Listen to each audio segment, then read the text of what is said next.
We're back here on the couch. We're hanging out. We're going to talk airsoft stuff. Hope everybody is having a good evening. I know we just launched a few seconds ago on the live, so, give it a few seconds for people to catch up. But we're going to continue on with our tertiaries like we do each and every time we have a live. We're at 907 subscribers, so everybody, round of applause. Round of applause. Good job. You're all amazing, beautiful, wonderful people. Good job. Keep that number climbing to get to that next goal of 1,000 subscribers, where we're going to have the unboxing battle between Airsoft GI and Team Shadow Airsoft. See which mystery box gets you the better value. Retailer or independent? We're going to do that at 1,000 subscribers, so let's get there. Let us get up to that goal. Trace, good to see you. Young one, Lady Emery Draven. Hello, hello, hello. Welcome, fellow tree dwellers and regulars. Good to see you guys. Good to see you. Now, moving on past those subscriber numbers, which are good. Y'all keep doing what y'all doing. Don't forget to hit that like button on your way in.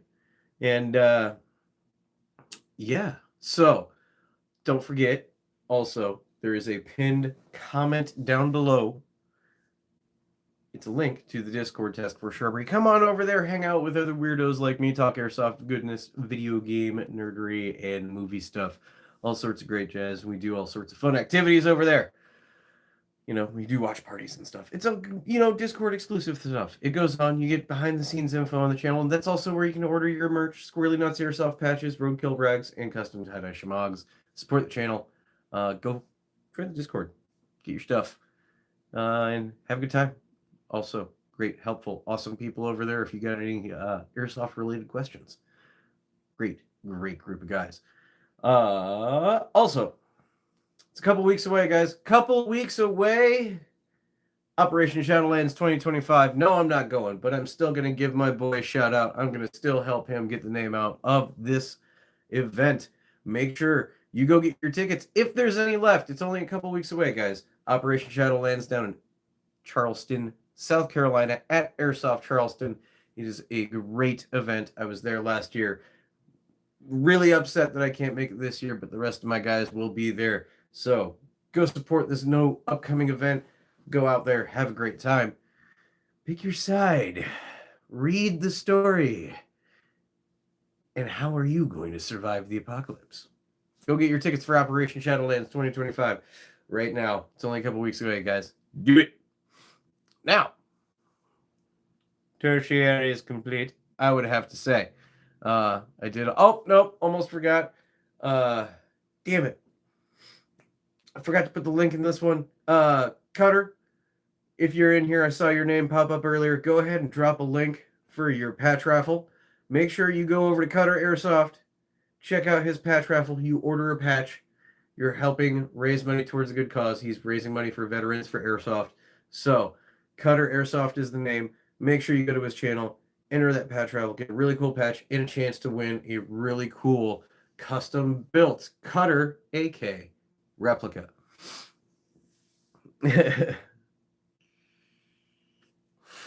Almost forgot to put that in the description, but I saw your name pop in here, so that reminded me. Might as well throw it in there. And Cutter, feel free, randomly during the stream, you can drop it a couple more times. Permission granted. But yeah, make sure you help this dude out. Cutter is raising money for Veterans for Airsoft. It's a great event organization that helps set up airsoft events, primarily geared towards veterans. And they do great things for the veterans community. So we're trying to raise money for them. Go make sure that you hit that link, go get your patch, and get your chance at winning a really cool, really cool AK replica. Trust me when I say Cutter customizes some stuff to be like chef's kiss beauty. Yeah, go check it all out. It's worth it.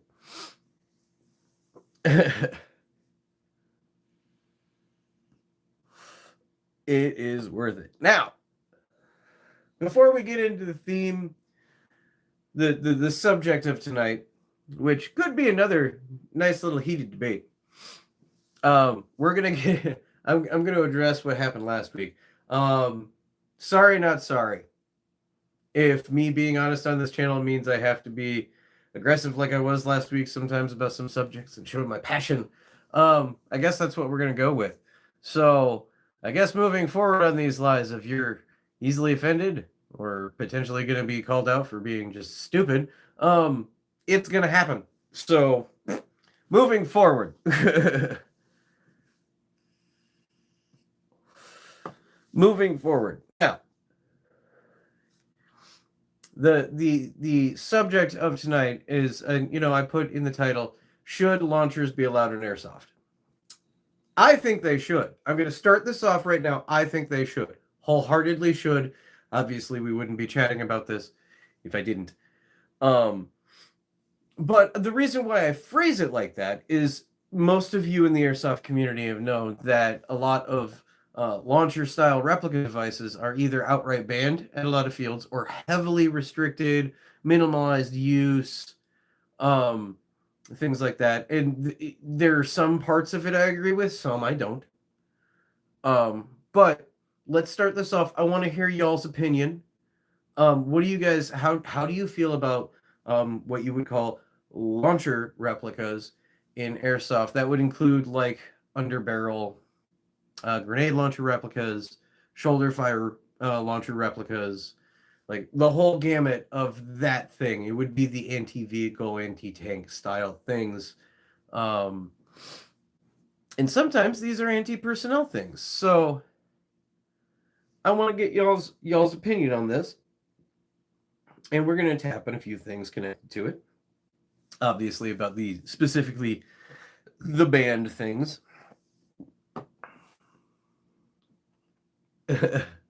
One sec, knocks at the door, UPS.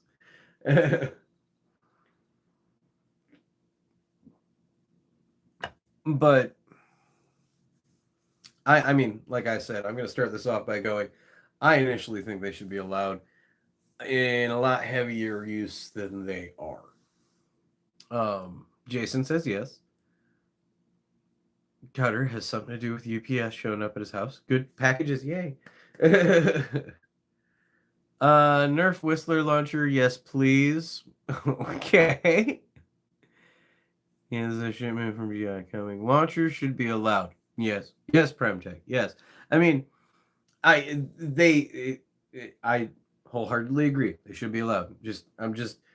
We're gonna get into this discussion because there should be distinct rules that are laid out for the use of them. My necklace. It's Mjolnir. It is my Mjolnir. My Thor's hammer. I worship all the gods. Yes.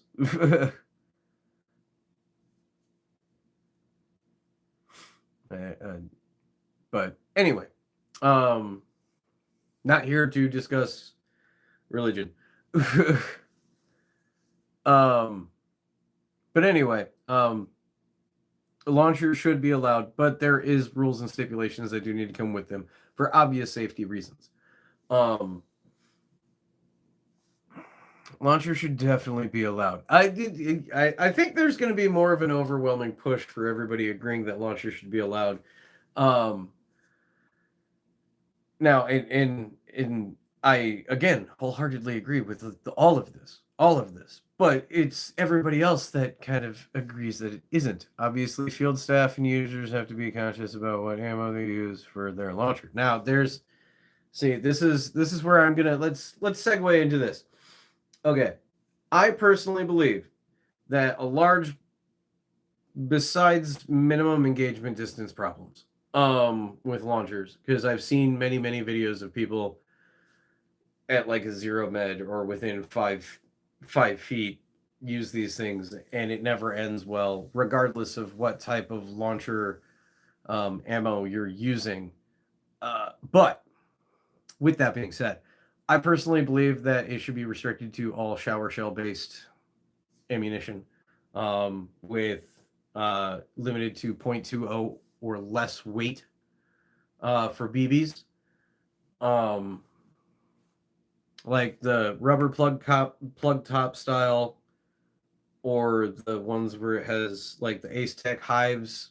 Those are ones where you have like the individual columns that you have to load. Shower shell based 40 millimeter replicas. I think they should be limited to just that. Everything else, like the tag-in style rounds, it's just you're asking for too much trouble with the variations, with the Nerf style rounds, stuff like that. You're asking for too much trouble on misuse or tamperage, I guess you should say. But I think it should be restricted to shower style rounds, period, across the board, and no less than a 10 to 12 foot minimum engagement distance, period.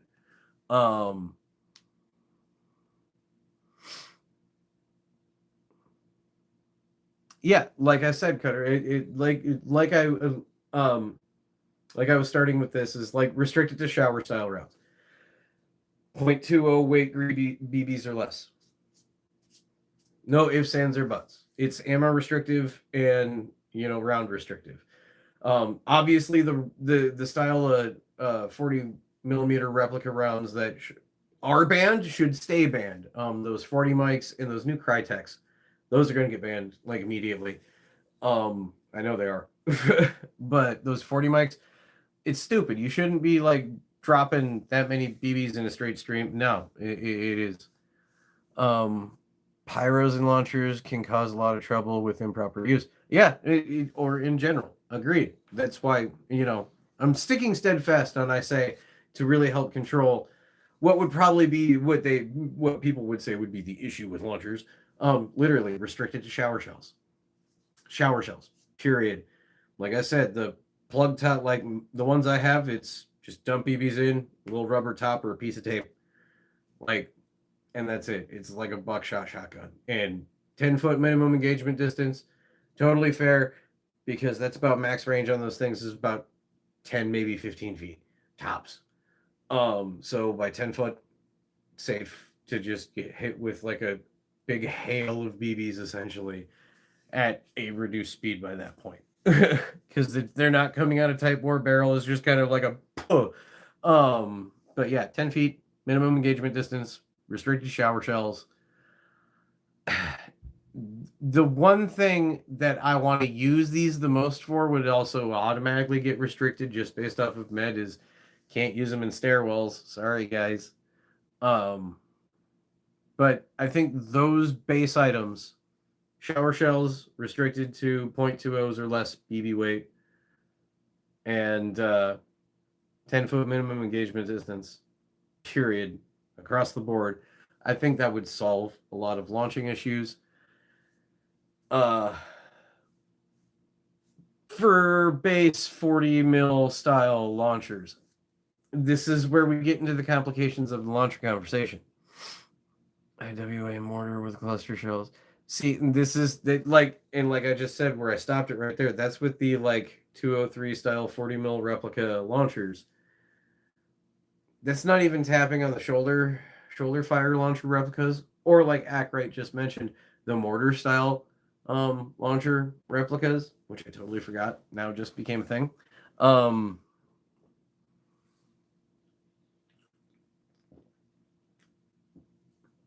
Again, I just see that as like a host of issues.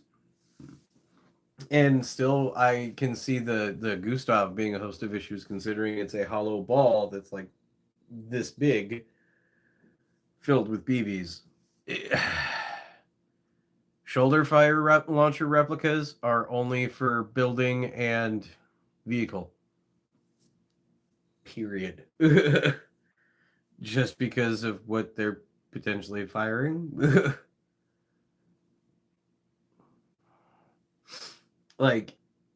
It's just more of a thinking of what it is and what restrictions should be on it. And especially like the stinger, or like if that fires a little ball like a Gustav does, that's another thing. Like a lot of, I think, shoulder fire stuff should be building and vehicle restrictive. With the patches and the balls to be allowed PB wars. Notice Elite Force didn't do that again. Yeah, and when you notice that one thing can do it, and then you'll never do it, you'll never see it again because they found out it was a bad idea. And that's the biggest reason. And you guys have probably seen videos when I'm talking about the Carl Gustav launcher. And you've probably seen them actually, you've seen people use it and whatnot, and how much of an issue you can see it being.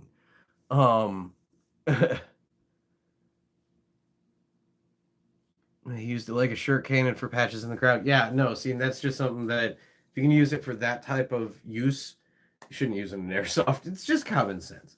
That's why shoulder fire stuff, usually if it's a bigger thing, building and vehicles only.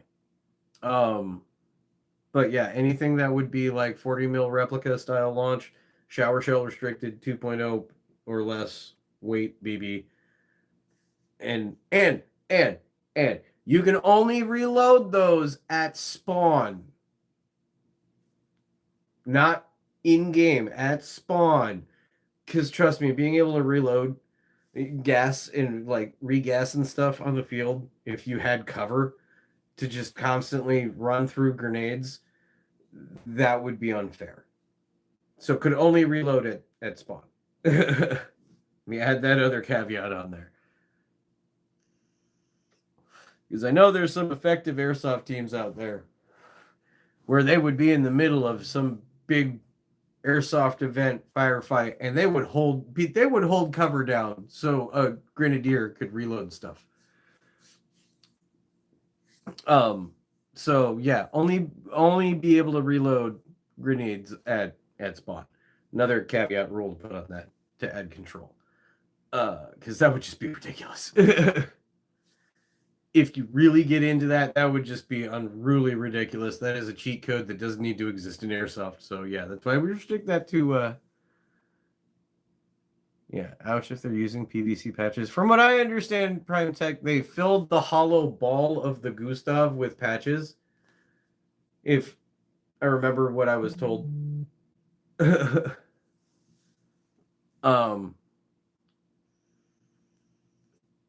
Regardless of the fact, that would still suck. It really would.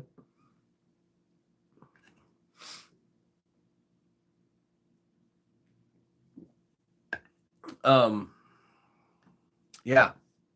So it's just, bare bones common sense things that can go along with fixing launcher issues that would then also be allowed to have more people use them at different fields and events. A lot more. Because I've built a Grenadier loadout and I've essentially not been able to use it anywhere because of either restrictions or just not being able to use it. Which is why, I posted the title of this video, should they be allowed in Airsoft? Because it kind of feels like a racket of like, yeah, cool, you can buy it, but, oh, you can only use it under specific conditions or if it's at a specific event. And, and these things are not cheap. Because, like, one of my smaller 40 mil shells are like $25 a pop. And it varies by brand. Like if you get those new Ace Tech hives, I think they're a little bit more. Them tagging rounds that are like special use type things are insanely expensive. I sent over a clip. Check it out after stream or whatever. I'll have to do that. More boom, the better. Well, I agree. Like, the thing is there's so many predicaments that I have been in airsoft events where a shower shell 40 mil launcher would have been a game changer in actually being able to make headway and making something change instead of being stuck. Like, prime example, anybody who's in the chat who was at Sheboygan back in April or who's played at Sheboygan can understand this. When you get into firefights where you're kind of stuck in the middle because you're just on opposing sides, or one, you have where it comes together in the middle and you're trying to break through a center section so you can push to the other side, but you're pinned down because they're just swarming in from that side. 1 to 2 well-placed shower shells would have cleared out that area so you could push forward and get towards objective without having to either everybody essentially die and respawn, or having to fall back and find another route. You literally get more into the mill sim because you have the ability to do so. Like, I can honestly say in Sheboygan, if there were a few times where I was actually able to use my grenade launcher, man, we would have moved through those hallways so much faster. We wouldn't have stuck as much.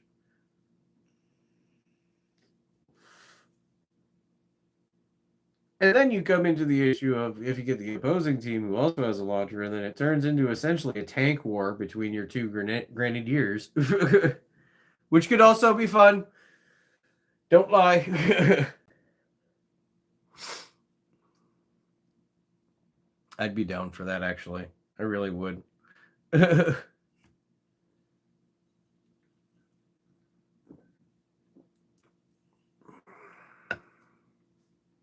On the roof, I feel I should have been allowed.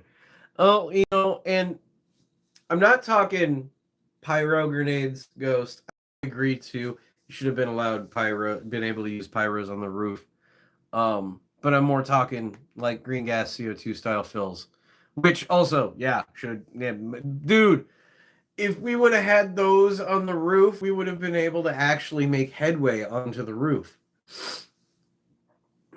Because trust me, all it would have taken is a couple of good, well-placed 203 launches through either side of the door at the same time with a couple of dudes stacked up behind. As soon as those launchers go out, because they're still behind cover, you swarm out and take both sides.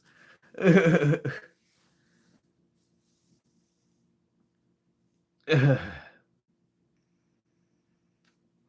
that's the other thing that you come into issues with launchers of, like I did mention before, price, as Ackright just put up the mortar replicas from IWA, which are new, which I don't even know how to place those.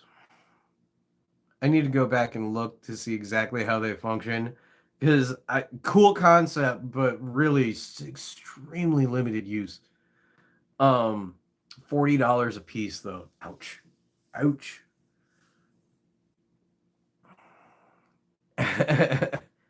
Smelling what I'm smoking, shock and awe. You know what, bro? It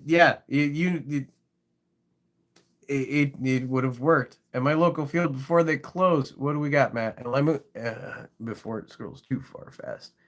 My local field before they closed, we were able to use mortars with smoke grenades in them. Oh, that's cool. Wherever the smoke landed, everything within 20 yards was that's a big circle.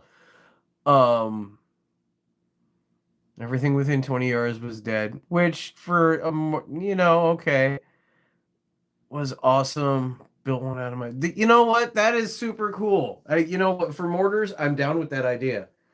Launching smoke and using that as the marker for your radius. That's a really good idea. That's ingenious. That is good. That is awesome. That feels cool. It sucked that they closed. 40 mics. That T238 just came out.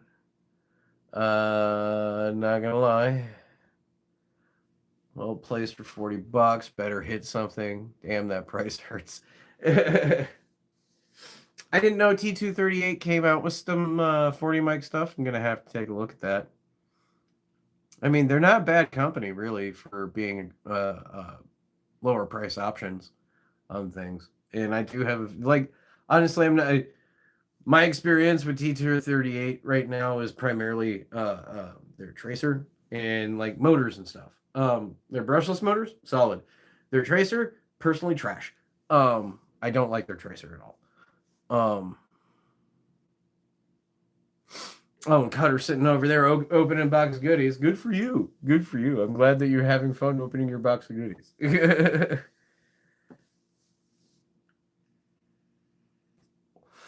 If using mortars, you must switch to the British accent. Hang on, sir. Hang, sir. Let it hang.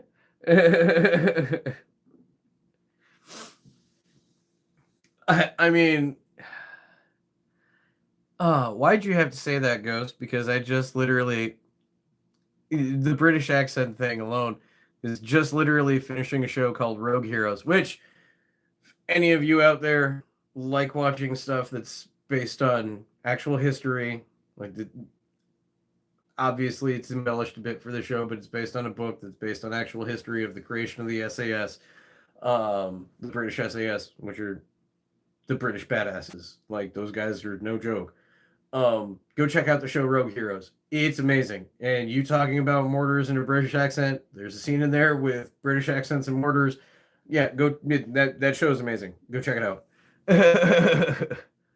It really is. And the creation of the SAS, I didn't know much at all about how it started. I just kind of know when it started. And like, you have to have big ass balls to even attempt to join the SAS.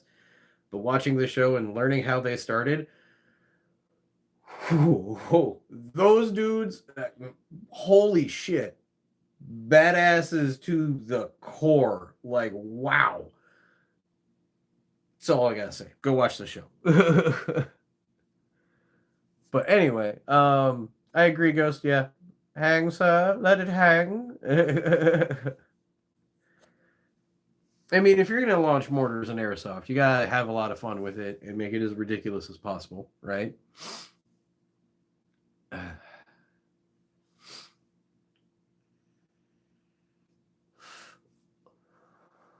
Still have a chance to do more harm in a funny interaction, I think, and negative vibes in the field.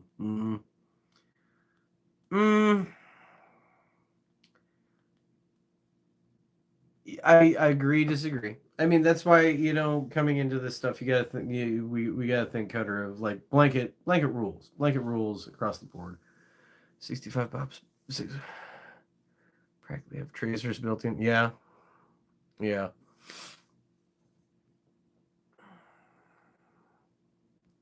65 bucks a pop. That's insane.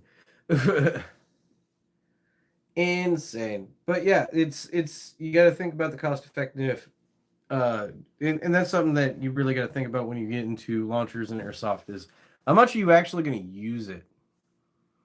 What are the field limitations that your local field has on it, or the events that you go to have on it? Is it worth the investment? Because they're not cheap replica pieces. They're not. The standalone kits can get upwards of the same cost of like a high-end AAG. These like some of the shoulder fire launchers, like the Gustav, that's like $700. It's I think in my launcher setup, just for the underbarrel itself, oh man, how much was that? That was like $140. Each shell was like oh no, I gotta think. Hold on. I have 3 shorts. Those were 25 a piece, so that's $75 for 3 of those.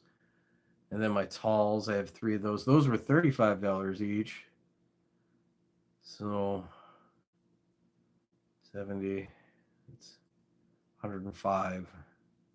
100, like, yeah, $180 just in 40 mil replica shells for shower shells. Yeah, that's just for the ammo.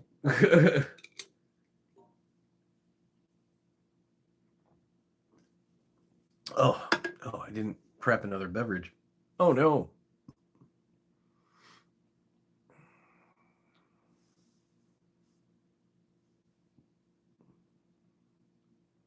Yeah, cool for the chalk burst, but I think that's part of caused more issues than coolness and airsoft, because when stupid people get their hands on those, problems happen. Hence why stuff like that is banned, like primarily almost everywhere.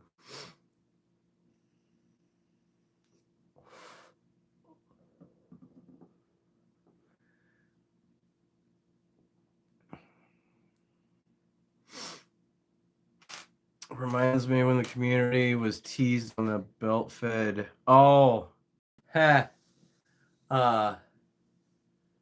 Mark 48. If I remember the designation correct, it's Mark 48.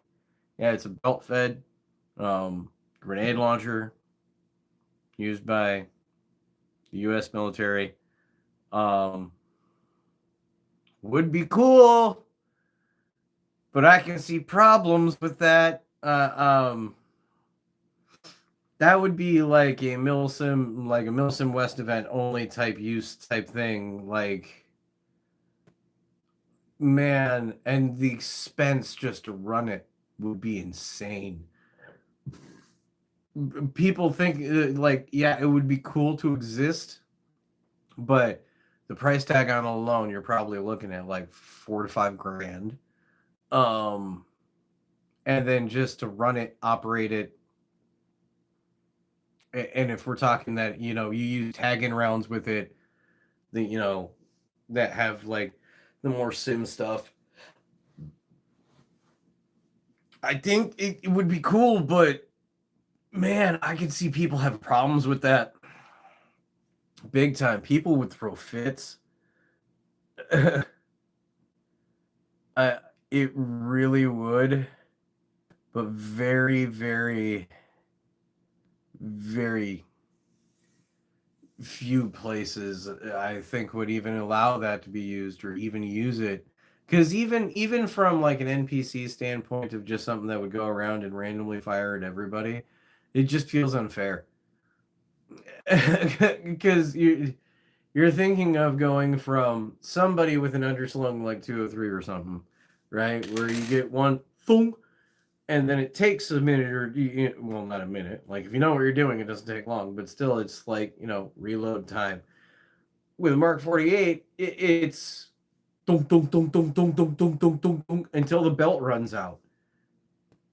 And if you daisy chain a really long belt, I mean.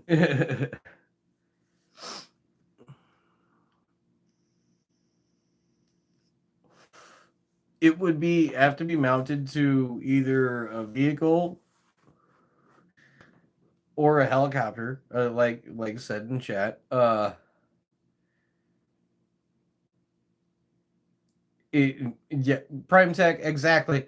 The only people that would be allowed to use it would be the big YouTube influencers that get special treatment. And yeah, we've talked about this on the channel before. There are those big YouTubers that get special treatment and set up, and they get in special conditions where they get, and they make cool videos where you get to see impossible things that you can't even do at airsoft games. It wouldn't be fair, and that would be the biggest thing beyond that really wouldn't that would drive everybody nuts is people would see that and just be like, yeah, oh no, I'd never be able to use that, blah blah blah, because it would go towards the special treatment people or the people that would pay oodles and oodles and oodles of money just to get like a 30-minute clip on being able to run that thing, which would be a ridiculously expensive ticket. Which that I would be more accommodating towards and understanding if you paid for your experience on firing that. But that's about it. uh, Everything else would feel unfair. It really would. It just, I mean, I want a China Lake with airsoft stuff, which is a pump action grenade launcher that's just like an oversized shotgun. Um, which yes, look it up if you guys have never seen one. China Lake is used in Vietnam. Would be an amazing airsoft replica to have. I've seen people do 3D prints builds of these things and custom make them for airsoft, but yeah, that's a lot of time, money, and effort I don't have right now.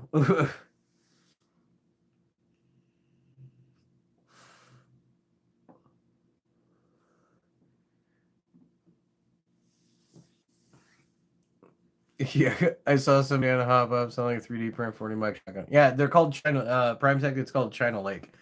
Only to like I said, the only time it was used was like in Vietnam, like pretty much Vietnam era, and it was only used by special forces.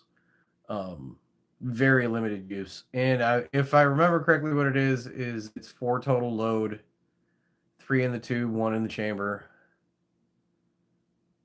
and it literally is a pump action grenade launcher. Like it's thunk, clunk, throws the shell.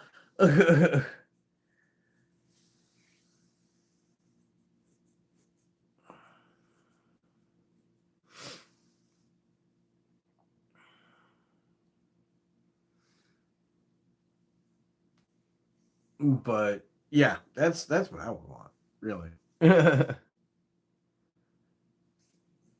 uh so man, I did not prep a second beverage.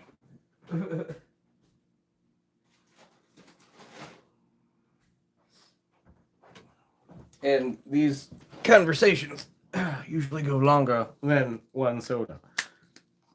So, my bad.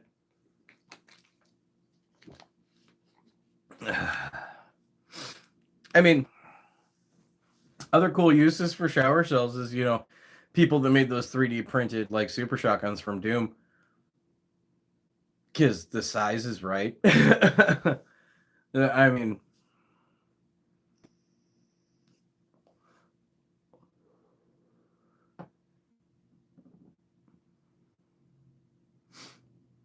I think the same guy scaled an 8.7. That's too much. I just want a China Lake, man. That's all. That's all I want. But wholeheartedly through this whole conversation, I think overwhelmingly, hear me out, blunderbuss. They make them. I've seen them. They make them.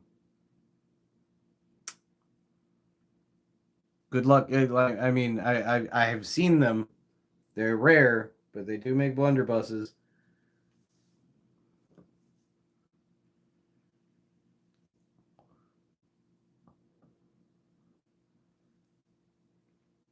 I don't know if I would consider that a launchable. That's just an old school shotgun. I'm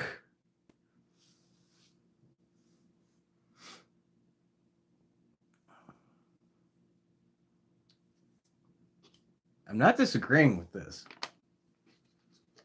I mean, they have all sorts of like really old school style stuff in Airsoft.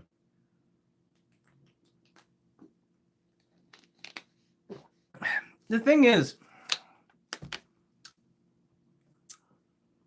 if I'm going to have a blunderbuss in Airsoft, every time I pull the trigger, it's going to sound like a trumpet going off. I will rig it to make that happen. Because why not? We do all sorts of other crazy things in Airsoft. Somebody made an Airsoft gun that moans when you reload it. So why can't I have a blunderbuss that sounds like a trumpet every time it goes off? Or maybe kazoos. It sounds like a bundle of kazoos.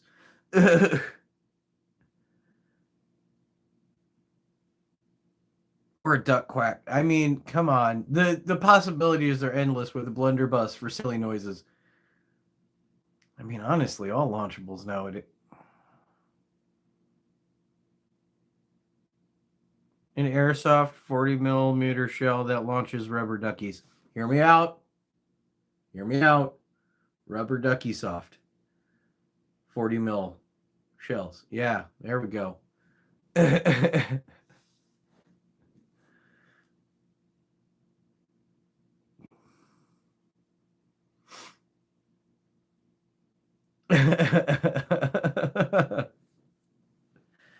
Like everybody getting, people in the airsoft field wouldn't see it coming of, oh man, that's a grenade launcher, and then squeak, little rubber ducky. Set of BBs. The ultimate intimidation factor.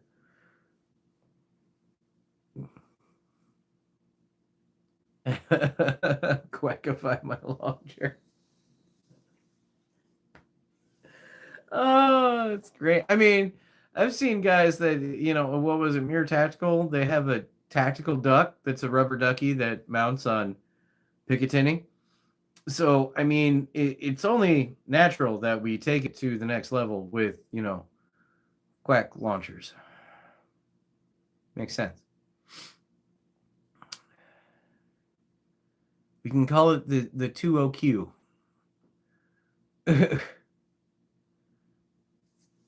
Right? You know, it's the 20Q. Or no, the Q203. So the M203 is the Q203 because, you know, it's the Quack launcher. Yeah. I like this. You know, somebody come up with this. Somebody get me a prototype and we can make oodles of money.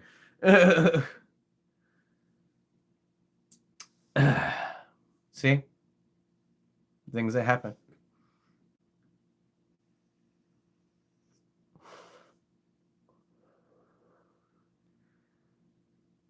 One liner would be, I've got a foul mouth, click quack.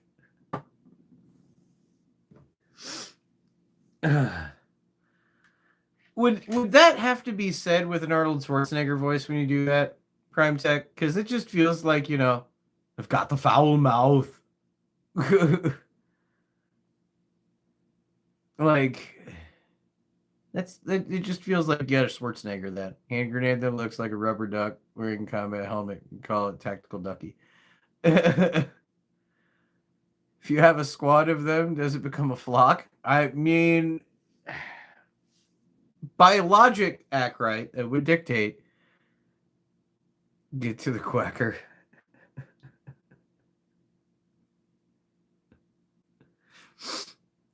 I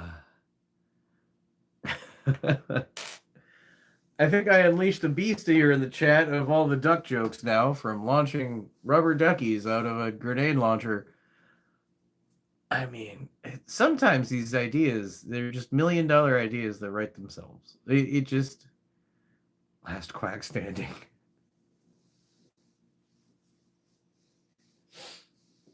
I mean, okay, so that would be everybody. If you made a whole team out of this, it would be everybody. The flock would be the Mighty Ducks. Yeah, Mighty Ducks formation. Yeah, flying V into every battle. Everybody's got rubber ducks all over their kit.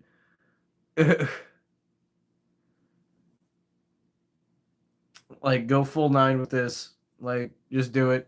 Good,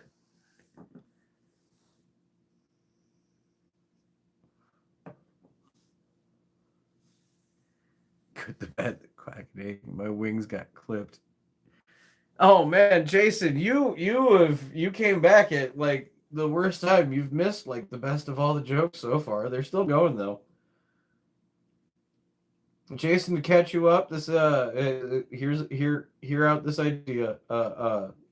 40 mil airsoft rubber duck launcher. You know, roll with it. Foot Brigade.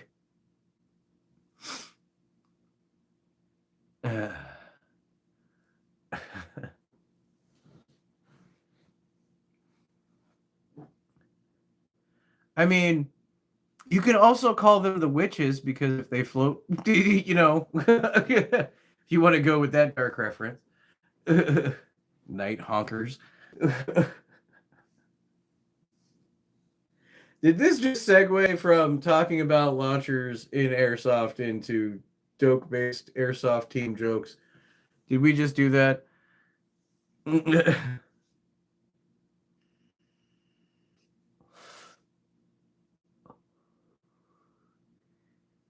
Shrubs to the pods. Ah, the mighty mallards.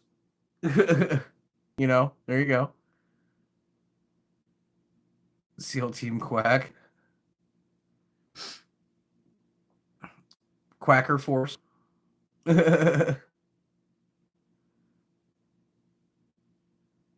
Crazy Jason 3D parent duck Cybot rounds that fit in a 40 mil shell.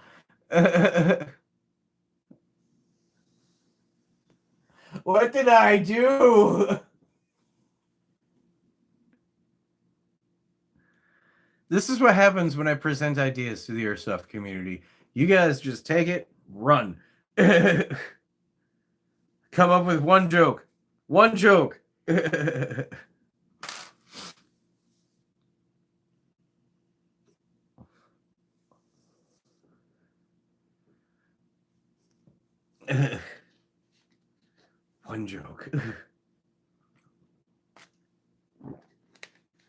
Derail the entire conversation. One joke. That's all it takes. That's what happens to good ideas. Imagine the radio shack. Quackers push forward. It would sound like it would sound like a episode of DuckTales or something. That's what the radio chatter would sound like. It would sound like an episode of DuckTales. Because I guarantee you, knowing the friends that I have, if we did this, everybody would have like DuckTales reference nicknames. Like, you know, somebody would be Scrooge McDuck, you know. We would run down the list of all the nephews. Launchpad McQuack.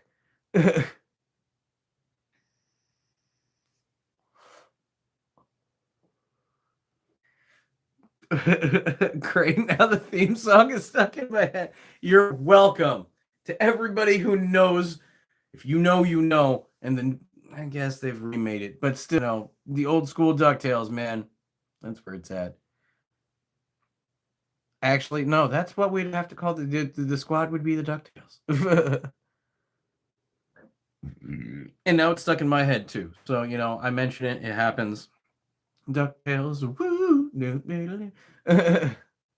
Yeah, they did bring it back. And, you know, I never really watched it. So, yeah. The only thing I do know about the remake of DuckTales is Scrooge McDuck was voiced by David Tennant, who was the 10th Doctor from Doctor Who. And is also a fantastic actor to boot. So, but yeah, that's about all I really know about that. I mean, yeah. Although I'd probably have to say in this Duck Squadron, my call sign would be Darkwing Duck. Mm-hmm. You know, things go quack in the night. Darkwing Duck brings justice. Anyway, let's get back on track here. Get away from the duck jokes and let's close this out. Back on subject. To sum it all up, pretty much what I'm getting in consensus of people is we want launchers more available in Airsoft. They should be allowed, but simple basic rules across the board can fix a lot of the issues that people have with issues and stop them from being banned from events or extremely restrictive or not being able to be used to fields at all. Because people get into Airsoft for immersion sometimes, and having access to those types of things can get you more immersed into it, especially at Milsim West or really heavy, intensive, immersive style Airsoft events. So let's stop making these stupid Airsoft things that fire streams of BBs in stupid ways that cause harm. Let's get rid of these. Stick the shower shells. Call a minimum engagement distance on it. Shoulder fire stuff is vehicles and buildings only. Simple things. Simple things, man. Oh yeah, and reload only at fucking respawn. But yeah, launchers should be allowed. Launchers should be more prevalent. And I hate the fact that I can't use my stuff in games because I either feel super restrictive and I just don't. It's a waste, or they just don't let it.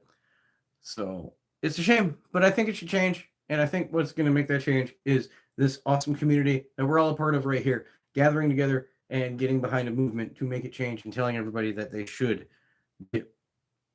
get on it, make it better so we have access to use this stuff more in games and events. So thank you guys for showing up to my TED Talk. But no, seriously, thank you everybody for coming in. Make sure you smash that like button. I hope you guys enjoyed another rousing Airsoft conversation. Didn't get so heated as last time, but it is what it is. Maybe next time we'll get into something more controversial. Who knows? These things kind of just fly by the seat of the pants half the time. Beyond that, guys, I will see you all on Monday for the last stream for Onimusha 2, because we're going to finish that up on Monday and gear up for Borderlands 4 starting next Friday. And I still got 2 more spots available. If anybody wants to join me in the stream of Borderlands 4 every Monday after it comes out next Friday, I got 2 more spots available. Or we can do special guest pop-ins. But my buddy Geimer, he's going to be joining me every Monday on Borderlands 4 after that starts. So I hope to see you guys there for the end of Onimusha 2 and later in the week for that. Also, guys in Discord, one, go click the Discord link in the chat, in the pinned, join it up. We got a watch party going on this weekend. The vote, other than everybody, yeah, make sure you join the Discord. We got a watch party going on this weekend. Come join us. It's a good old time. Until then, guys, like I always say, never ever forget your battle cry.